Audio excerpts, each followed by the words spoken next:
Baiklah, kita masuk di season yang ketiga. Pada season yang ketiga ini, kita akan memasukkan ke dalam lembar jawaban online. Dari yang sudah kalian buat di kertas, lembar jawaban kertas, tadi, atau kalau saya di papan tulis ya, nanti ini akan di-entry di lembar jawab online. Nah, seperti apa lembar jawab online-nya, kita akan buka ya. Untuk itu, kita akan share screen.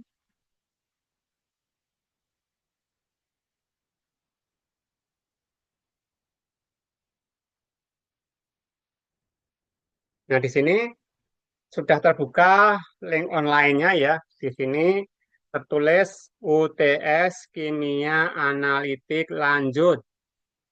Di sini tuliskan NIM Anda. Kita entry NIM-nya misalnya 24112233 misalnya ya. Kemudian passcode yang telah diberikan he he he he. Kita klik start. Nah, ini ya. Ini tertulis UTS Kimia Analitik Lanjut by Pak Dosen. Nah, penting, penulisan angka desimal dengan titik, misalnya 1,5 menjadi 1,5. Jadi kalau yang di kertas, Anda menuliskannya 1,5, nanti di dalam lembar jawab online ini 1,5. Ingat ya, pakai titik ya, bukan koma, supaya terbaca oleh sistem. Dua, penulisan rumus kimia tidak perlu di superscript maupun subscript. Jadi kalau H2O cukup H2O ya, tidak perlu diturunkan angka 2-nya.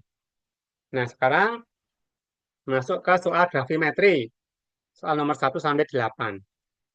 Ini soalnya, logam kuningan merupakan hasil pencampuran antara logam Cu, Zn, dan Pb.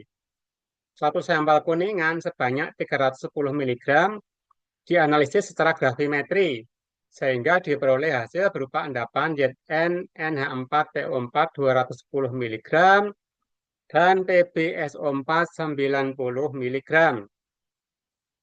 Hitunglah persentase berat per berat masing-masing logam penyusun kuningan.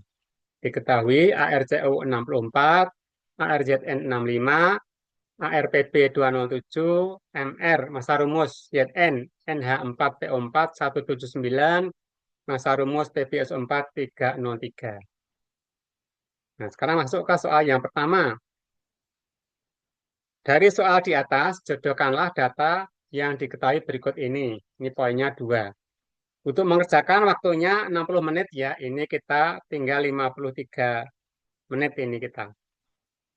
Sudah banyak habis ya. Jadi mudah-mudahan cukup ya. Masa sampel. Nah, kita jodohkan di sini ya. Masa sampelnya 310. Ini kita klik. Masa sampel itu nomor 4. Sampel merupakan campuran. Campuran dari yang cocok mana ini? Nomor 2. CU, ZNPB. Kita klik 2. Endapan yang mengandung unsur Zn. Endapan yang mengandung unsur Zn ini nomor 3 ya. Zn NH4PO4. Kita klik nomor 3. Endapan yang mengandung Pb. Berarti nomor 5. Klik nomor 5. Masa endapan yang mengandung Zn. Nah, ini 210 ya, nomor 1. Masa endapan yang mengandung Pb. Berapa? 90 yaitu 6. Nomor 6. Nah, soal nomor 1 ini adalah untuk menguji seberapa jauh Anda sudah membaca soal dan memahaminya. Ya. Kita masuk ke soal nomor 2. Dari soal di atas ditanyakan adalah berikut. Nah, ini boleh pilih lebih dari satu ya kalau kotak ini ya. Ini kebetulan kadar Zn ditanyakan, kadar Cu ditanyakan, kadar Pb ditanyakan. Jadi kita klik tiga-tiganya. Nanti yang diklik akan berwarna biru. Kalau yang diklik tidak diklik nanti warnanya putih. Kemudian nomor 3, untuk menghitung kadar Zn maka perlu dihitung lebih dahulu massa Zn dari endapannya. Yang mengandung Zn, massa Zn NH4O4. Betul ya, kita klik betul. Betul, kalau salah klik salah. Ini penulisan salah ya. Jadi bisa pilih salah satu. Kemudian nomor 4, algoritma perhitungan kadar PB. Ini kebetulan betul ini ya, masa endapan, PbSO4, masa PB, dan kadar PB. Kita klik salah satu ini. Nah, dari perhitungan yang dilakukan, masa Zn adalah masa Zn. Tadi di perhitungan kita masa Zn-nya adalah di kertas ya. Tadi Anda tinggal lihat di kertas untuk menyalinnya. Ini 76,25. Berarti kita entry 76,25. Kemudian nomor 6 dari perhitungan yang dilakukan, kadar Zn adalah, kadar Zn itu tadi sudah dihitung di kertas ya. Kita entry 24,6. Berarti kita entry-nya 24,6. Nah, begitu. Kemudian nomor 7. Dari perhitungan yang dilakukan, kadar PB adalah kadar PB. Langsung kadar PB tadi sudah di mana kadar PB? 19,8. Kan 19,8. Nomor 8, dari perhitungan yang dilakukan, kadar CU adalah, kadar CU-nya sudah kita hitung yaitu 55,6. 55,6 kita ganti 55,6 gitu ya. Komanya diganti titik. Oke. Nomor 8 sudah. Ganti ke soal yang volumetri. Soal volumetri nomor 9 sampai 40 ya. Kita baca. Cuplikan dengan massa 275 mg terdiri dari NaOH, Na2CO3, NaCO3 atau kombinasi yang kompatibel di antaranya. Dan zat inert. Zat inert itu zat yang tidak mengalami reaksi. Dilarutkan dalam air sehingga larutan mempunyai volume 25 ml. Larutan kemudian dititrasi dengan larutan HCl 0,15 normal. Mula-mula dengan indikator PP, kemudian dengan indikator MO. Ya. Volume HCl pada titrasi saat menggunakan indikator PP adalah 8 ml. Dan volume HCl pada titrasi lanjutan saat menggunakan indikator MO adalah 18 ml. Tentukan jenis campurannya yang ada beserta kadar masing-masing. Diketahui mRNaOH40, mRNA2CO3 dan NaHCO3 84. Nah, kita ke soal nomor 9. Dari soal diketahui bahwa massa sampel tadi berapa? 275. Kita tuliskan 275 mg. Hanya angka saja ya, tidak usah satuannya. Dari soal nomor 10. Dari soal diketahui bahwa normalitas larutan HCl adalah 0,15. Jadi 0,15. Nah, nomor 11. Volume larutan standar HCl yang diperlukan untuk titrasi saat menggunakan indikator PP, yaitu 8. Kita tulis 8. Volume larutan HCl yang diperlukan saat titrasi menggunakan MO berapa? 18. Nah, kita hentikan angkanya saja. Nah, 13. Dari soal tersebut ditanyakan adalah boleh pilih lebih dari satu. Ini poinnya 2 ya. Jenis campuran kita klik, kadar analit kita klik. Yang lain tidak ditanyakan, jadi tidak usah diklik.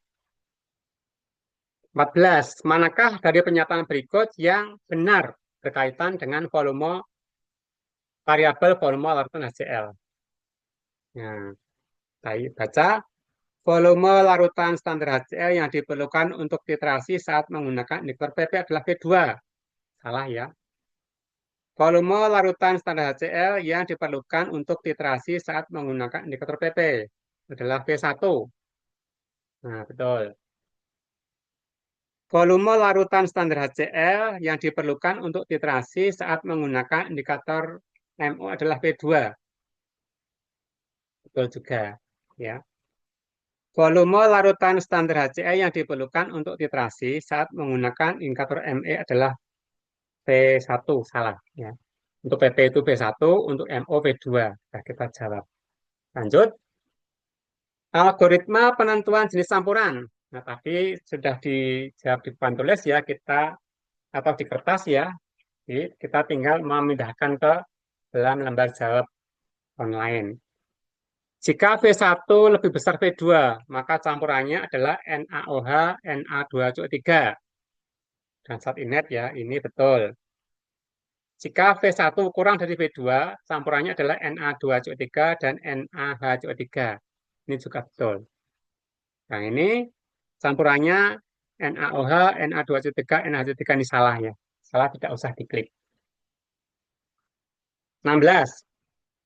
Dari data diketahui campuran tersebut adalah, nah, campurannya adalah apakah NaOH atau Na2CO3 atau ini. Nah, Anda pilih salah satu ya. Kebetulan karena V1 lebih kecil dari V2, maka campurannya adalah Na2CO3, NaHCO3. Campurannya. Poinnya 5, ini besar sekali poinnya. Kalau salah ya poinnya pengurangannya besar. 17. Dari soal tersebut di atas, reaksi kimia yang terjadi pada titrasi dengan HCl. Ini kita baca. Sebelum titik ekivalen 1, NaOH bereaksi. Tidak ada NaOH, maka ini tidak diklik. Sebelum titik ekivalen 1, Na2CO3 bereaksi dengan HCl menjadi NaHCO3 plus NaCl. Ini betul ya.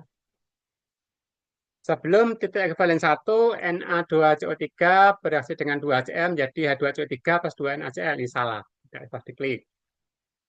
Sebelum titik ekivalen 1, NaHCO3 bereaksi dengan HCl menjadi H2CO3. Ini juga salah. Sebelum titik ekivalen 2, NaOH bereaksi. Ini salah karena tidak ada NaOH. Sebelum titik ekivalen kedua, Na2CO3 menjadi NaHCO3. Ini betul. Ini juga salah. Ini, oh ini sebelum TE2. Sebelum TE2 itu, oh ini salah ya. Salah. Sebelum TE2, NaHCO3 menjadi H2CO3. Ini yang betul. Nah, ini betul. Jadi Anda harus memperhatikan reaksinya ya, jangan sampai salah mengklik. Harus teliti juga. Berikutnya, ilustrasi atau diagram titrasi yang sesuai untuk campuran pada soal di atas. Nah, mana campurannya? Ini ada NaOH dan Na2CO3 sama Na2CO3 dan NaHCO3. Berarti yang ini yang cocok ya, ini yang diklik.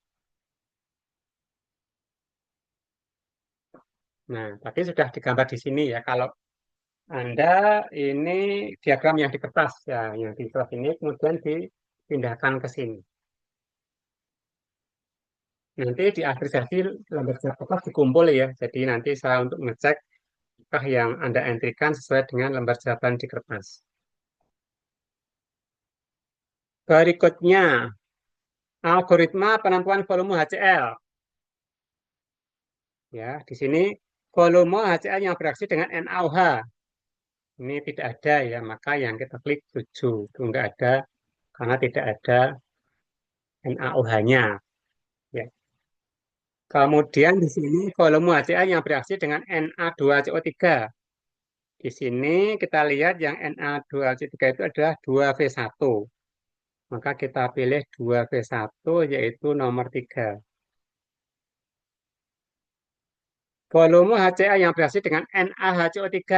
Kalau kita lihat ilustrasi ini, ya, adalah V2, ini NaHCO3 ya, V2 min V1. Ini V2 min V1 itu nomor 6. Kita klik nomor 6. Nah, kemudian di sini nomor 20. Volume HCl yang bereaksi dengan masing-masing analit. Yang pertama, jodohkan ini ya. Volume HCl yang bereaksi dengan NaOH. Karena nggak ada NaOH, maka 0 ya, pilihannya ya. Nomor 1 yaitu 0. Volume HCl yang bereaksi dengan Na2CO3. Dia adalah 2 kali V1. V1-nya 8 berarti 16. Ini 16 nomor 5 ya. Kita pilih nomor 5. Volume HCl yang bereaksi dengan NaHCO3 adalah V2 min V1. Ya. V2 min V1, V2-nya 10, V2-nya V2 18, V2-nya 8, berarti 10 ya. 10 ini yang nomor 4. Nah, algoritma penentuan kadar. Nah, tadi sudah dibuat di sini juga. Kalau yang Anda buat ini di kertas, ya ini ya. Ini algoritmanya, tinggal dipindah ke lembar jawab yang online. Yang pertama adalah volume larutan standar, ini ya nomor 5. Kita pilih nomor 5.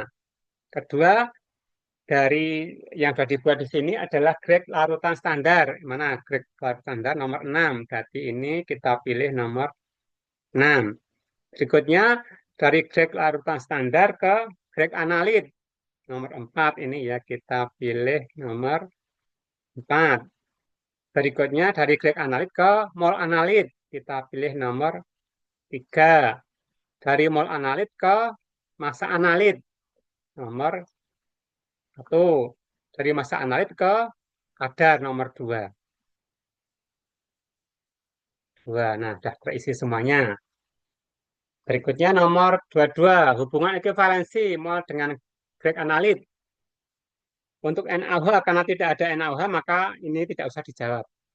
Ini ada Na2CO3 ya. 1 mol 1 grade. Salah ya, Na2CO3 yang betul 1 mol 2 grade. Untuk NaHCO3 1 mol 1 grade. Ini betul. Nah, yang ini 1 mol 2 grade salah. Jadi yang betul hanya 2 ini. Kemudian 23, pengetahuan awal faktor konversi. Nah, untuk normalitas HCl 0,15 normal berarti 1 liter 0,15 grade. Nomor 5 ya, kita pilih 5. mRNA 40. Karena mRNA 40 tidak ada, maka ini tidak sesuai ya. Kita pilih nomor 1 tidak sesuai. mRNA2CO3 adalah 106. Berarti 1 mol 106 gram. Nomor 2. Kita klik nomor 2. mRNAHCO3 84. Berarti 1 mol 8 per gram nomor 3. Kita klik nomor 3. Prinsip dasar titrasi apa? Prinsip dasar titrasi adalah grade analit sama dengan grade larutan standar. Kita pilih ini 1 grade analit sama dengan 1 grade larutan standar ya. Kita pilih yang keempat. Nah, sudah selesai. Nah, sekarang soal nomor 24 sampai dengan 28 merupakan penentuan untuk kadar NaOH. Tuliskan angka 0 jika tidak ada NaOH dalam campuran. Tapi jika ada, ya tuliskan angka saja. Ini tidak ada NaOH, berarti ini saya tulis 0. Ini saya tulis 0. Ini saya tulis 0. Ini saya tulis 0. Ini kadar NaOH juga tidak ada, saya tulis 0. Nah, kemudian untuk soal nomor 29 sampai 34 adalah perhitungan kadar Na2CO3 dalam sampel. Tuliskan angka 0 jika tidak ada Na2CO3 dalam sampel. Ada ya, jadi mana ada tidak 0 ya. 29. Banyaknya volume HCl yang bereaksi dengan Na2CO3. Di berapa? Tadi adalah 16 ya. 16 kita tuliskan 16. 16 ml. Kemudian banyaknya grek. Tadi sudah dihitung juga di lembar Java yang di atas. Anda tinggal di sini. Greknya itu 2,4 ya. Berarti di sini 2,4. Banyaknya grek Na2CO3 adalah titik-titik milik grek. Grek analis sama dengan grek larutan standar. Berarti tadi sudah di kertas sudah ada tadi. Berarti ini adalah greknya 2,4 ya. 2,4.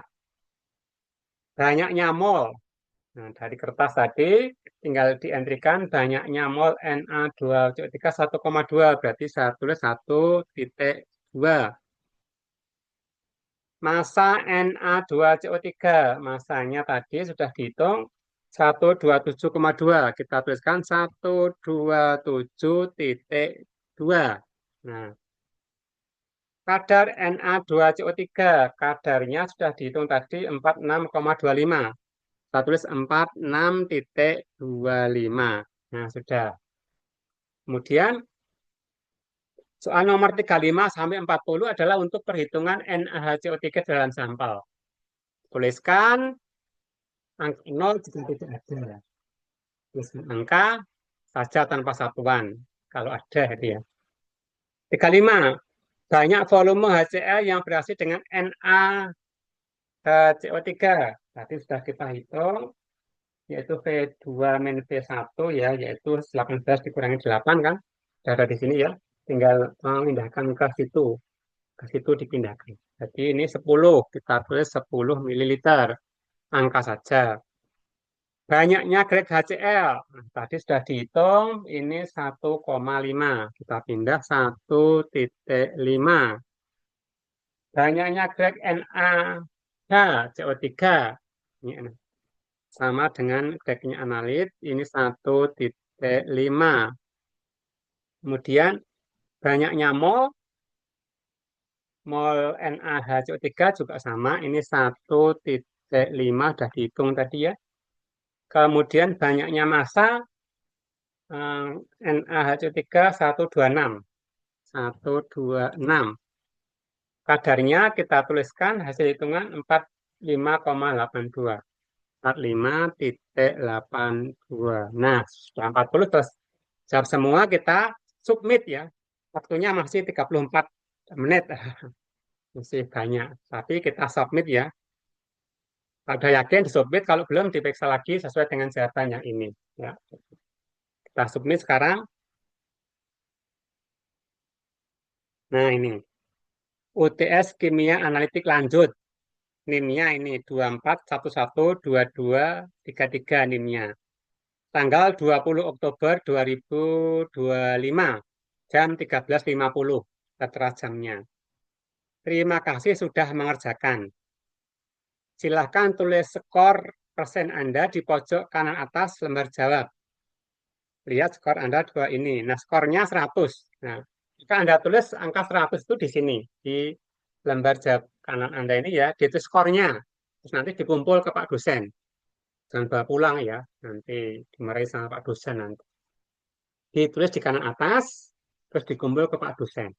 Skornya berapa? Jangan malu ya. Kalau 100 ya tulis saja 100. Ngapain malu? Dapat 100 kok malu. Itu ya. Durasi mengerjakan 23 menit. Nah, ya. Ini nanti kalau korek ini centang biru. Kalau salah nanti ada centang merah ya. Centang merah yang betul yang mana nanti terjawab. Jadi kalau Anda ada jawabannya salah nanti pasti ada yang warna merah di sini. Begitu ya. Mudah kan? Iya, kimia analitik itu tidak ada yang susah. Semuanya mudah. Apalagi di tangan Pak dosen. Nah, mudah lah. Masuk. Ya. Oke, saya kira itu sampai akhir ya. Nanti kalau ada yang salah ada di sini ya. Jadi, terima kasih sudah menyimak sampai selesai dan besok lagi kalau ada ujian offline dan online, saya harap kalian sukses semuanya mendapat nilai A semuanya. Oke, sampai jumpa di lain kesempatan ya. Assalamualaikum warahmatullahi wabarakatuh.